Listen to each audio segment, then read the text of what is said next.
السلام عليكم ورحمة الله وبركاته، معاكم محمود فاروق. النهاردة إن شاء الله هنتكلم عن ماتش اللي اتلعب في كأس الأمم الأفريقية اللي هو ما بين بنين وما بين الفريق اللي كان لابس أحمر. خلاص، لو استفزك الاسم فأنا هقولك إيه المبرر بتاع الاسم من البداية كده عشان نبقى احنا متفقين. لو انت اتفرجت على الماتش طبعا، اي نعم، احنا كسبنا واحنا تمام واحنا صعدنا دور الثمانية، كل ده حلو وجميل. بس هل يا جماعة ده الفريق اللي لابس احمر ده، هل هو ده منتخب مصر؟ هل هو ده احسن لعيبة موجودة في مصر؟ هل دول احسن لعيبة بتحمل الجنسية المصرية؟ هل مفيش احسن منهم؟ الرعونة اللي احنا بنتفرج عليها دي، هل هي دي يعني؟ بصراحة لا. ده مش احسن 11 واحد او بالاحتياط يعني وكده. دول مش احسن لعيبة موجودة في مصر بصراحة يعني. يعني احنا شفنا دلوقتي النهاردة مثلا محمد صلاح، شفنا مرموش، ده مش احسن لعيب في مصر. مرموش انت لو جامد يعني انت ما كنتش قعدت على الدكه، انت دلوقتي بيفكروا ان هم يودوك اعاره لاستون فيلا كمان. فيعني انت ما لحقتش حتى تلعب في مانشستر سيتي، ما لحقتش مثلا تحلل 80 مليون يورو اللي انت خدتهم. ما علينا يعني، كل واحد يعني هو ده على حسب دماغه وتفكيره يعني، فدي حاجه مش بتاعتنا احنا يعني. بس نرجع لموضوعنا، هل هم دول ال 11 لعيب دول احسن لعيبه هم موجوده في مصر؟ مستحيل. فاحنا عشان كده انا هسميه الفريق اللي لابس احمر.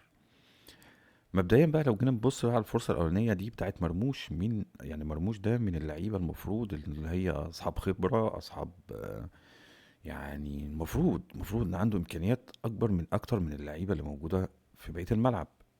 هو محمد صلاح يعني دول استثناء، يعني بعيد اللعيبه هتلاقي يعني المفروض ان هم قريبين من بعض وكده.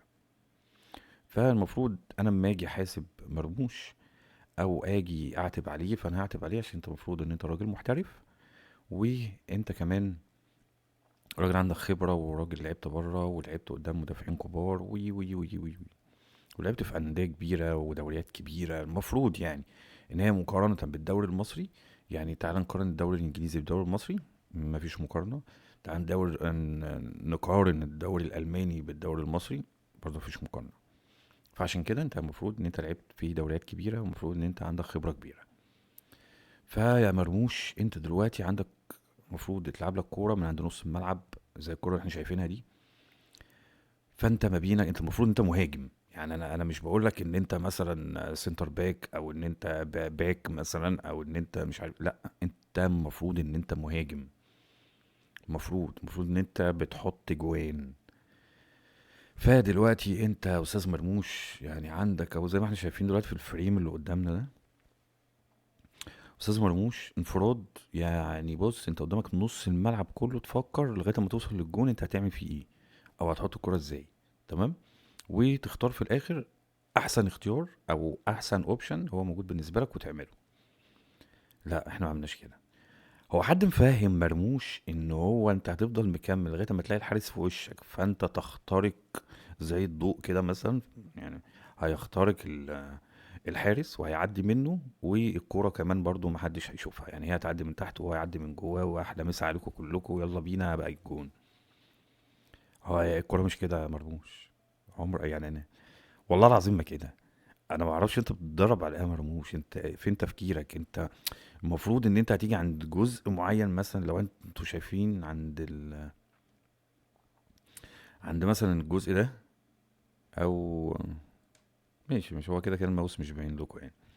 المفروض ان انت اما تقرب من ال 18 انت خلاص، يا اما تاخد يمين يا اما تاخد شمال يا اما ترقص، يا شوف انت هتعمل ايه، تحطها له لوب لو هو بدأ يطلع، ايا يكن انت خلاص انت تفكر في الحاجه وتعملها. بس احنا لو بصينا على الكوره، احنا بصوا يعني خلينا نمشيها كده. انطلاقه، هو روح فضل روح ماشي، روح. فضل ماشي الحارس اهو. على فكرة انت عندك مساحة ان انت تحطهم فوقيه والله العظيم. يعني انت عملتها قبل كده مرموش عادي. انا ما اعرفش انت ايه اللي جرالك. يعني انا لو بلعب بلاي ستيشن، بلاي ستيشن ايه يعني؟ يعني في كورة زي دي هتيجي لمحمد صلاح في اخر الماتش، الجون التالت، فهو بوش رجله كده بشماله، يعني بوش رجله كده وقام حاططها فتمام. انت هنا مرموش، انت ممكن تروح تشيب كده من فوق الحارس، انت هتحطها جون.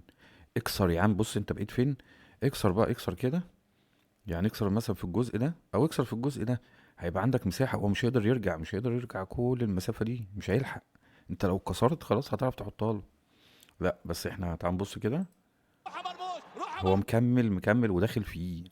يا عم والمصحف ما هتخترقه يا اخي، والله والله ما هتخترقه. ده بني ادم، بني ادم يعني، مش هتعرف تخش فيه تعدي من الناحية التانية.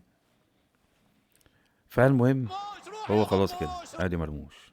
حتى الحارس يعني من خيبته قايم يدور على الكورة ومش لاقيها، يعني هو لغاية اما يعني المدافع واقف جنبه بيحرسه عشان الأستاذ مرموش نايم في الأرض. هو نايم مش هيقوم دلوقتي. اهو قاعد يلف على الكورة هو لغاية اما لقاها وبتاع ومسكها. ومرموش بقى، أنا ما استفزنيش الكورة والله العظيم أكتر يعني. تعالوا أوريكم حاجة كده. يا أخي يخرب بيت استفزازك يا أخي. يعني بص بص الجزء ده، وسباق سرعه هو بيعمل والواضح هو, طبعا فارق. هو عايز يقع ومش عارف هو عايز يروح فين. وبعد كده دخل في الحارس واداله بركبته في دماغه، وبص خرب الدنيا. يا عم والله ما كانت مستاهله كل ده، والله العظيم. يا جماعه الكوره، الكوره بسيطه، والله العظيم. بص هنرجع تاني نتكلم في الجزئيه دي، معلش يعني انا اسف. اتفرج على ميسي. عارف ايه اللي بيميز ميسي؟ انه كورته سهله، والله العظيم. عارف ايه اللي بيميز مارادونا؟ انه كورته سهله. عارف ايه اللي بيميز احسن لعيب في العالم؟ انه كورته سهله. يعني ليه هالاند راس حربة زي ما بيقول الكتاب؟ كرة بتيجي بيحطها بس من غير فلسفة ومن غير شكل حلو ومن غير ما يتشقلب ولا الهوا، مفيش منه الكلام ده. الكورة الجون قدامي، اقصر طريقة انا ممكن احط الكورة في الجون بس. وده اللي بيميز كل اللعيبة اللي هي يتفرجوا مثلا راؤول جونزاليس مثلا يعني. شوف كده الناس ايتو دروجبا يعني، راس حربة الجون قدامك، انا لازم احط الكورة. مش هتبقى شكلها حلو يعني، انا مش هاخد مثلا جايزة بوشكاش يعني. يعني انت بتلعب بطولة ومنتخبك ممكن يخرج، يعني انت مش في المجموعات كمان. يعني انت خلاص دلوقتي خروج المغلوب، يعني انت منتخب مصر ما عرفش يدخل جون، وبنين مثلا في اخر الماتش عرفت تحط جون، يا عم وصلنا ضربات الجزاء، ومحمد الشناوي ربنا ما كرموش مثلا وما صدش ولا كورة، والحارس التاني صد، او احنا ضيعنا، احنا طلعنا. عارف طلعنا ليه؟ عشان كرة زي دي، كرة زي دي، كرة ملهاش اي معنى. والله العظيم والله العظيم. يا اخي ده لو الشناوي ممكن يحطها لهم من فوقيه. يعني انا ما اعرفش ايه التفكير بتاعك، انت كنت داخل جواه يعني. بص الكرة فين، شايفين الكرة فين؟ هو انت كنت هتعدي من جوه يعني هتروح فين؟ انت بني ادم وهو بني ادم، لو خبطتوا يعني لو قربتوا من بعض هتخبطوا ببعض. انا ما اعرفش انت هتعدي منين. بس ما علينا يعني. فاللعيب رقم 22 في الفريق اللي لابس احمر، تمام، عمل اللي احنا شايفينه ده، تمام كده. تعال نبص على السرعات وشه في الاخر. النهارده لازم يستغل. انا عايز ابص بس ايه، انا عايز اوريكم وش ايه ده. ده ايه ده مرموش؟ والله العظيم والله العظيم انا لو الكوره دي بلعبها في البلاي ستيشن وضاعت مني انا بتضايق، انا هتضايق، حرفيا انا هتضايق. انا لو بلعب مع حد في تيم بلاي ستيشن خلاص، وانا ضيعت الكوره دي قدامه خلاص، هو ممكن يوم يكسر البلاي ستيشن كله على دماغي مثلا. فايه ده؟ حاجه ملهاش اي معنى في الحياه، والله العظيم ما ليها اي معنى في الحياه. فمرموش بصراحه مش عاجبني اللي انت فيه بتاتا يعني. تعالوا نبص، تعالوا نبص يا جماعة على الجون، الجون الأول، الجون الأول بتاع منتخب مصر.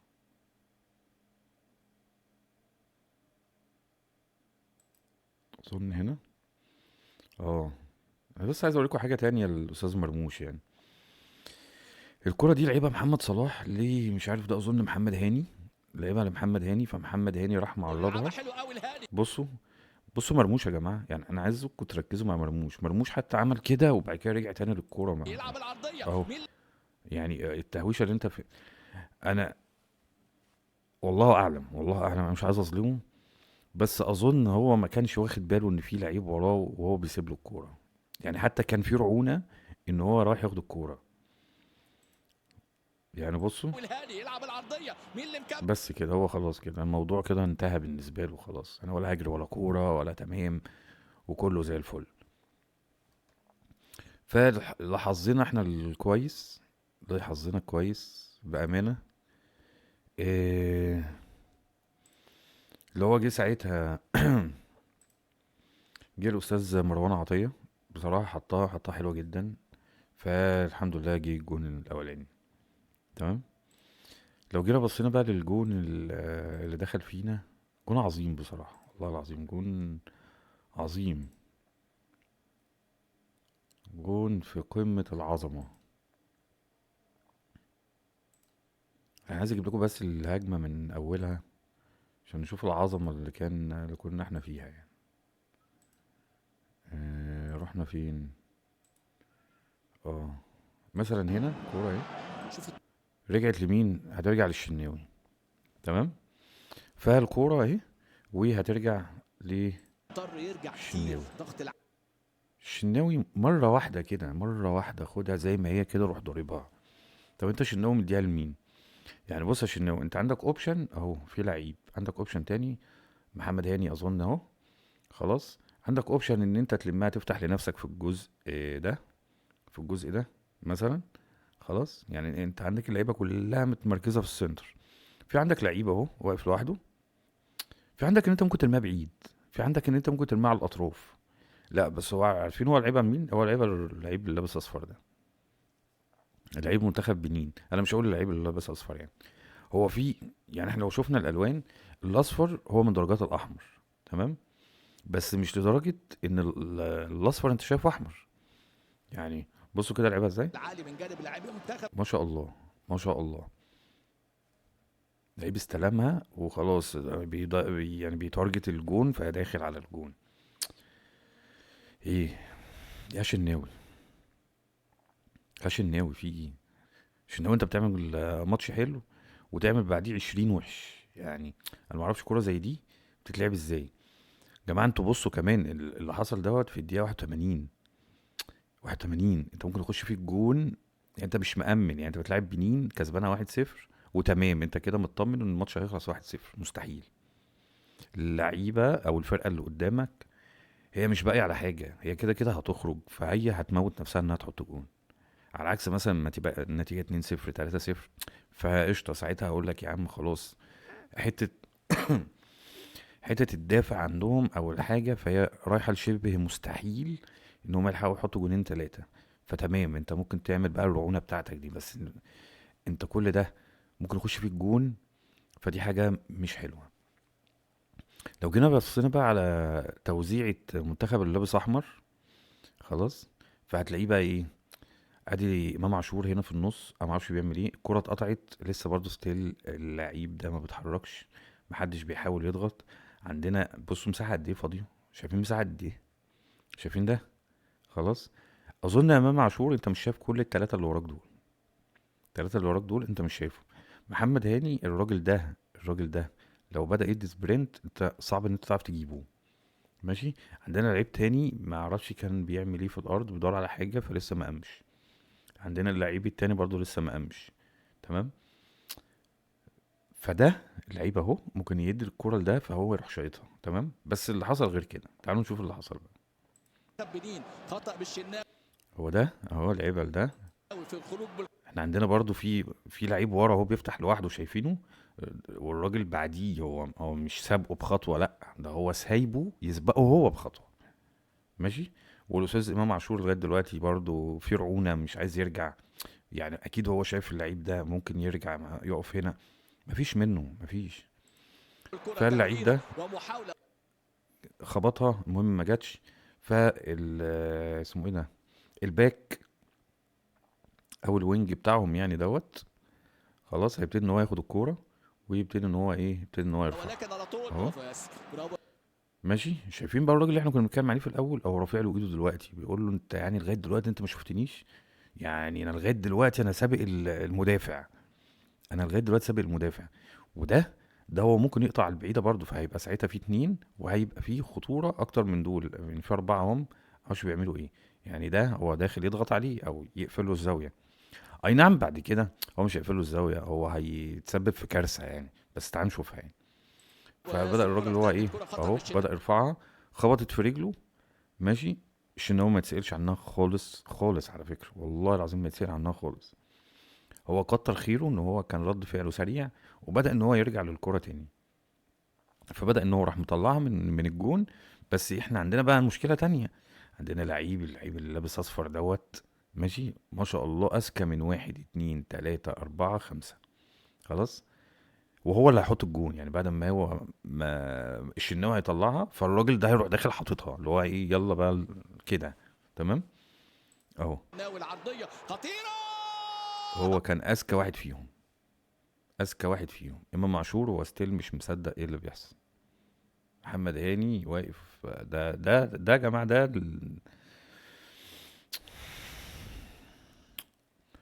حول ولا قوه الا بالله العلي العظيم. انا يا جماعه يعني والله العظيم مش عارف، الواحد مش عارف يرد يقول ايه بصراحه. فالمهم بعد كده بعد كده الحمد لله ربنا كرمنا، وكان في كوره عرضيه، فياسر ابراهيم حطها بصراحه، كان حظنا حلو يعني.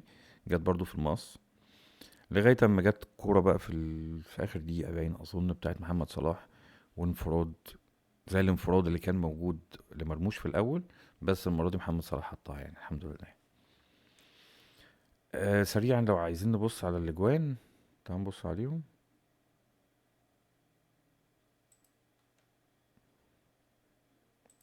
مرة اهي تانية اترفعت. مروان يعلق الكرة العالية الرأسية. فهي بصراحة ياسر إبراهيم حطها حلوة جدا، وخدمته إن هي جت في المقص برضو، فكانت صعبة جدا على الحارس. وزي الكرة الأولانية برضو بتاعت مروان عطية، جت برضو في المقص، وعنده مشكلة شكله في الحتة دي. لحد ما جينا في الآخر بقى، و ومحمد أمامنا صلاح هو حط السعادة الانفراد، والفرحة وخلص الماتش 3-1. السؤال بقى هنا يطرح نفسه: هل منتخب مصر ده بيطمح ان هو ياخد بطولة بالمنظر ده؟ والله العظيم ابدا.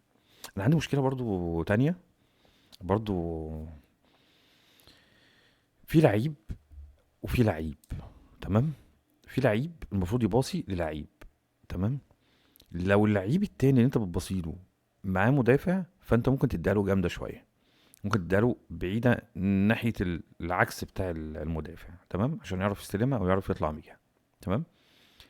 اللعيب بيبقى اللعيب فاضي، وبيديها له بعيدة. والله العظيم. اللعيب بيبقى مفيش حد بيضغط عليه، وهو بيطلع الكرة كده اهو. هو إيه اللي مستدعي الموضوع لكده؟ ما بتعرفش تحتفظ بالكوره، اديها اللعيب بيعرف يحتفظ بالكوره. افتح لنفسك مساحه يعني. ارجع للعيب يعني، اديها له وابتدي ارجع له، افتح مساحه لنفسك يعني، وسع لنفسك. بس انت بتاخد الكوره تروح مديها لهم. طب ما تاخد نفسك شويه يا معلم. المهم يعني ما علينا، احنا كل الكلام ده طبعا مش هيأثر في حاجه، اهم حاجه ان احنا كسبنا. كفريق لابس احمر يعني الحمد لله ان احنا كسبنا. فربنا يكرمنا ان شاء الله في اللي جاي. عندي بقى ايه جزئيه تانية انا هتكلم فيها. خلاص احنا خلصنا حته الماتش دي. ايا يكن بعد كده هيكسبوا هيخسروا، انا بصراحه حاجه يعني مش. الواحد بصراحه اللي هو ايه بيتفرج من باب والله العظيم الواحد وهو بيتفرج، اللي هو ايه، يا ابني اعمل كده يا ابني، اعمل كده اللي هو اعمل الموضوع بسيط على فكره. والله العظيم كرة بسيطه، اعملها كده بالراحه عادي. فالمهم ما علينا يعني. الحمد لله احنا من احسن من احسن الفرق الموجوده في البطوله، زي ما قال استاذ زيزو. زيزو كان في لقاء بعد الماتش، فقال له احنا الحمد لله ونستحق الفوز وبتاع. انا ما اعرفش على ايه بصراحه، والله العظيم ما اعرف على ايه، بحلف بالله. بس يعني اللي هو شايفه احنا تمام. وكان في طبعا التصريحات بتاعه الاستاذ اسمه ايه ده، محمد صلاح. الناس عامله عليها جدل شويه يعني، عادي يعني. هو كده كده حتى لو هم بيلعبوا في الدوري المحلي، هو الراجل ما غلطش في حاجه بصراحه. هم بيلعبوا في الدوري المحلي. يعني انا ما وصمتكش بحاجه هي مش فيك يعني ما بقولكش مثلا اللي هو ايه انت اقل مني او ان احنا قليلين، لا، ما هو بيلعب في الدوري المحلي فتمام يعني. وكده كده ان هو هيرفع الضغط من عليهم شويه، عشان برضو اللي هو ايه ما يبقاش الناس متحمسه وبتاع. بس ايا يكن، انا ما اعرفش احنا مكملين ازاي، والله العظيم انا ما اعرف احنا ازاي لغايه دلوقتي مكملين. بس يعني السيناريو اللي احنا بنطمح ليه يعني ان احنا نقابل المغرب، وان شاء الله نكسبها وناخد البطوله يعني على ارض المغرب، وان شاء الله نبقى احنا الفريق اللي لابس احمر اللي كسب، مش الفريق التاني اللي لابس احمر، مش المغرب، لا احنا الفريق اللي لابس احمر اللي كسب المغرب. جزئيه تانية بقى، استاذ ممدوح نصر الله، انا اسف بقى ان انا بصراحه ما بحبش اتكلم على حد غير مروان سري، دي عشان المحبه يعني. بس النهارده في يعني اكسبشن، هتكلم على ممدوح نصر الله وخلاص. استاذ ممدوح نصر الله، ازيك؟ عامل ايه؟ اخبارك ايه؟ آه الفيديو اللي نزل بعد الماتش، هو قعد قال كل السلبيات اللي ممكن تتقال في الماتش وهي على دماغي، وكلها صح وكلها تمام والله وزي الفل. بس بعيدا عن ده كله، انا هشجع منتخب مصر وعايزه يكسب، والله العظيم احنا عايزينه يكسب. احنا بنتفرج عليه ليه؟ ما احنا عايزينه يكسب. انا ما اعرفش يا استاذ ممدوح، يعني انت انتقدتهم بس عشان ما حدش يرجع يلوم عليك، فانت في الاخر رحت ايه، محلل حاجه. فدي حاجه ترجع لك، وايه انا عمري ما هتكلم فيها يعني، تمام. بس اللي هو ايه، احنا لازم نلعب بنفس الحماس ونفس الجديه ونفس مش عارف ايه. هي فين الجديه وفين الحماس؟ يعني دي الحاجات بصراحه اللي انا ممكن اعتب عليك فيها. فين الجديه وفين الحماس وفين؟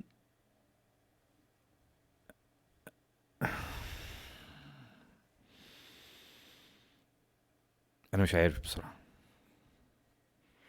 انا مش عارف والله. بس انا ممكن اقول لك حاجه يا استاذ ممدوح، انا اللي انا بعلمه لابني والله العظيم، والله العظيم ولا بعلي عليك ولا اي حاجه من دي، وانت احسن مني بكتير، تمام. انا اللي بعلمه لابني بقول له ايه، لو الحاجه 100%، فانت اقل واجب تعمل 90%. ما قدرتش تعمل 90%، تعمل 89%. ما قدرتش يبقى 88%، تمام. بس انا عمري ما اقول له اللي هو ايه، ما تعملش اي حاجه في حياتك وروح ربنا هيكرمك. انا عمري ما اعلمه حاجه زي كده، والله العظيم. انت قلت انا عايزهم يكسبوا عشان الجيل ده لازم يكسب.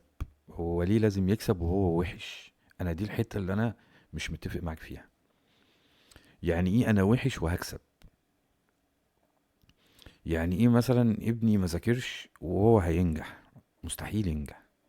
ولو نجح فدي حاجه، يعني اللي هو ايه، هو عرف يغش، هو عرف مثلا مش عارف ايه وحد ساعده ايا يكن، بس هو كده كده الامكانيات وهو ما تنجحوش. فانا بحبش ابني يبقى بالمنظر ده بصراحه. ففكره ان هم لازم يكسبوا وهم لازم يعملوا ولازم مش عارف ايه عشان الناس دي لازم تكسب، لا. استاذ ممدوح، انت بتفرج عليك دلوقتي حوالي مليون وتسعمية، مليون وتسعمية حاجة وتمانين ألف بني آدم عاملين لك سبسكرايب. أنا لو عندي أنا لو عندي اتنين لو عندي اتنين، أنا عمري ما هعودهم على كده، مش هقول لهم كده. أنت عندك في شباب بيتفرجوا عليك، فأنا ما ينفعش أقول للشباب يعني اللي هو إيه، أو أعودهم على حاجة كده. يعني أنا مثلا الشباب الصغير دي اللي هي في يوم من الأيام هتكبر إن شاء الله يعني، وإن شاء الله يبقوا مثلا يلعبوا كورة ويبقوا أحسن من اللي موجودين والدنيا تبقى أحسن يعني. فده ممكن يجي يقول لك ايه، ما هو والله العظيم ايام 2025 او 2026 احنا خدنا بطولة واحنا لابسين احمر. طب وفيها ايه؟ ما انا برضو احنا ممكن نكسب بطولة عادي. فانا بصراحة، انا الحتة دي انا مش متفق معاك فيها. فكرة ان هم هيكسبوا وهم لازم يكسبوا ولازم نشجعهم ولازم مش عارف ايه، انا ابني لو ما بيذاكرش انا عمري ما هشجعه ان هو ينجح. انا هبقى عارف ان هو مش هينجح. انا لو ما عملتش كذا فربنا عمره ما هيكرمني. لازم اعمل اللي عليا، لازم تسعى وتسيب الباقي على ربنا. لازم تعمل اللي عليك والباقي على ربنا. فكرة ان احنا ما بنعملش حتى اللي عليه، احنا الباصة ما بنطلعهاش من رجلنا، صح؟ والله العظيم. هل انت يا استاذ ممدوح هتعرف تتكلم مع المنتخب ده لو خد البطولة؟ والله العظيم ما تعرف تتكلم معاه، ده انا واخد بطولة. ايه يا عم، في ايه؟ انت شوف يا عم، احنا بقالنا قد ايه ما خدناش بطولة، ده انا خدت لك البطولة. انت هتقول عليه ان هو اجمد لعيبة موجودة في مصر، صح ولا لا؟ فلان لو طلع مثلا، لو خد البطولة فدوت هيبقى سعره مش عارف قد كده. يا جماعة هم اصلا مش عارفين يلعبوا كورة، والله العظيم ما عارفين يلعبوا كورة. يا جماعة احنا عندنا لعيبة، احنا عندنا مواهب، والله العظيم عندنا مواهب. مستحيل يا جماعة الناس دي هي دي احسن لعيبة موجودة في قلب جمهورية مصر العربية او يحملوا الجنسية المصرية. مستحيل. فيا استاذ ممدوح، كم اتمنى اللي هو فلان ما لعبش حلو، فلان ما لعبش حلو فهو ما يستحقش يكسب، فلان ما عملش اللي عليه فهو ما يستحقش الحاجة دي. ده اللي احنا لازم نتعود عليه.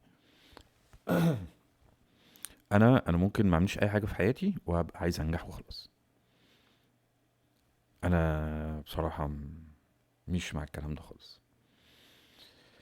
فكم اتمنى يا استاذ ممدوح، كم اتمنى ان انت يعني لو سمعت الكلمتين اللي انا قلتهم فاحترم الكلمتين دول او افهمهم صح. انا عارف انت كده كده هتفهمهم صح يعني، وانت ليك كل الاحترام والتقدير وعلى دماغي. بس انت بتفرج عليك اجيال صغيرة، دي الفكرة. اجيال الصغيرة انت هتأثر فيهم، طالما الناس تتفرج عليك فانت مؤثر. فلازم، انا معاك ان انا اللي هو ايه، انا لازم اشجع المنتخب ولازم اقف وراه كل الكلام الحلو الجميل اللي احنا عارفينه ده، انا معاك. بس